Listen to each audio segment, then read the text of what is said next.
Hello बच्चों, क्या हाल चाल, कैसे हैं आप लोग सब। आप लोग ने मेरा वीडियो देखा कॉन्ट्रैक्ट टैग के इम्पोर्टेंट टॉपिक्स से। तो आपने मेरे को पूछा सर आगे के भी इम्पोर्टेंट टॉपिक्स बता दीजिए, तो मेरा फर्ज बनता है आपको आगे की भी बात बताना। तो अब आता है सर पार्टनरशिप और आईआरएफ के क्वेश्चंस के। ये होते हैं 21 मार्क्स का आता है, 20 मार्क्स का आता है पार्टनरशिप, 6 मार्क्स का आता है आईआरएफ। तो टोटल मिला के 26 मार्क्स पेपर में बनते हैं ये। 26 6/2 होता है 3। तो 3 पे 3, 5 पे 5, 7 पे 7 है अन अकेडमी का बोगो ऑफर, जो अभी हम लोग इंडिपेंडेंस डे के लिए ये चीज सर्कुलेट कर रहे हैं। और वो सिर्फ इसलिए हो रहा है क्योंकि भैया कोड सीएसजी पर आपको ये सारे ऑफर मिल रहे हैं। तो आइए पढ़िए हमारे साथ और जुड़ जाइए सीए की ब्रिगेड में। अब आते हैं सर बात करते हैं थोड़ा सा इंपॉर्टेंट टॉपिक्स ऑफ पार्टनरशिप और आईआरएफ के बारे में। पहले पार्टनरशिप को देखते हैं।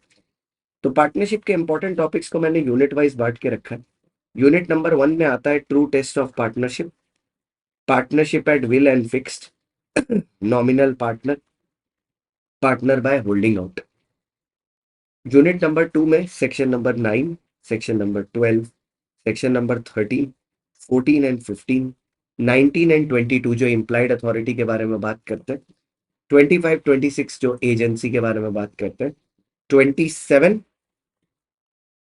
ठीक है, 27, 30 माइनर के बारे में, 32 33 रिटायरमेंट और एक्सपल्शन ऑफ अ पार्टनर के बारे में, 36 37 ये बात करते हैं सर एसआरएन, मतलब नॉन कम्पिटिटिव बिजनेस में जो पार्टनर एग्जिट करता है पार्टनरशिप फर्म को, तो क्या वो सेम टाइप ऑफ बिजनेस कर सकता है।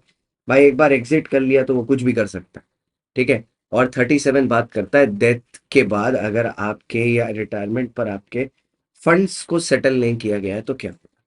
फिर आता है यूनिट नंबर 3, जिसमें सेक्शन नंबर 69 रजिस्ट्रेशन ना करने के साइड इफेक्ट्स क्या होते हैं, ट्रांसफर ऑफ इंटरेस्ट, अगर सॉरी अगर 42 में अगर आप कंपलसरी डिसोल्यूशन हो रहा है या कंटिजेंसी हो रहा है, कंटिजेंसी वाला पॉइंट काफी इंपॉर्टेंट है इस बार के लिए। फिर 44, ये तो one of the favourite question है आईसीआई का, डिसोल्यूशन बाय कोर्ट कैसे होता है। और 48 में मोड ऑफ सेटलमेंट क्या होता है, मतलब एसेट्स को और रिजर्व्स को किस तरीके से इस्तेमाल किया जाता है लाइबिलिटी को सेट ऑफ करने के लिए। उसके बाद आता है आईआरएफ इंडियन रेगुलेटरी फ्रेमवर्क। इसमें जो टॉपिक्स इंपॉर्टेंट है, पहला है सोर्सेज ऑफ लॉ, कि लॉ कितनी जगह से आता है।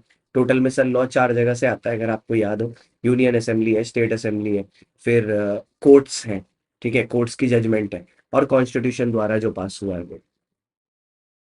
फिर टाइप्स ऑफ लॉ आता है criminal, civil, common law, principal of natural justice. फिर मिनिस्ट्री में आपको SEBI, MOF, RBI, ministry of law and justice के ऊपर खासम ध्यान देना है। और टाइप्स ऑफ कोर्ट में supreme court, high court, district court और मेट्रोपॉलिटन कोर्ट, इनके ऊपर शॉर्ट कोर्ट लिखने के लिए आ सकता है, क्योंकि इस टॉपिक से 6 नंबर का क्वेश्चन आता है। एक ही क्वेश्चन एक्सपेक्ट करता हूं मैं ज्यादातर, ऐसा भी हो सकता है कि 2 और 4 को बांट के दे दे या 3 और 3 बांट के दे दे, तो उस हिसाब से लेंथ वेरी कर जाएगी आपकी, ठीक है। तो इतना टॉपिक आप प्रिपेयर कर लेंगे तो ये टॉपिक आराम से बन जाएगा। ऑल द बेस्ट, अगले वीडियो में मिलेंगे अगले टॉपिक के इंपॉर्टेंट क्वेश्चन के साथ, सोगा के इंपॉर्टेंट टॉपिक्स के साथ। सोगा, कंपनीज एक्ट, नेगो, एलएलपी अब आएगा वीडियोस, ठीक है, तो चैनल को फॉलो जरूर कर लीजिए।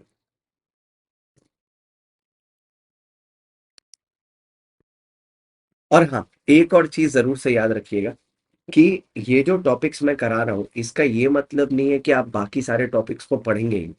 इसका मतलब ये है, जो मैंने लास्ट 30 डेज में आपको रिवीजन बोला था ना, कि 80% ऑफ द सिलेबस को एकदम दबा के रिवाइज करना है 30 डे स्ट्रैटेजी में, जो इसी चैनल पर आपको मिल जाएगी वीडियोस कॉलम में। तो उसमें ये चीजें सबसे ज्यादा इंपॉर्टेंट है कि ये 30 डेज को आपको एकदम दबा के ये टॉपिक्स को रिवाइज करना है। इसमें कोई कंसेशन आप कर ही नहीं सकते, ठीक है। तो ये वो है जो हाई बोलते हैं ना, हाई क्वालिटी रिवीजन टॉपिक्स या हॉट्स जिनको आप लास्ट मोमेंट में मिस ही नहीं कर सकते। तो इनको आप बढ़िया से रिवाइज कर लो। बाद बाकी चीजें आपने कर रखी हैं तो ठीक, नहीं कर रखी तो इनके बाद करिएगा। इनको आप इग्नोर नहीं कर सकते, मैं बार बार बोल रहा हूं। इनमें अब सिलेक्शन मत करने लगना कि ये करना है या वो करना है। Okay, all the best.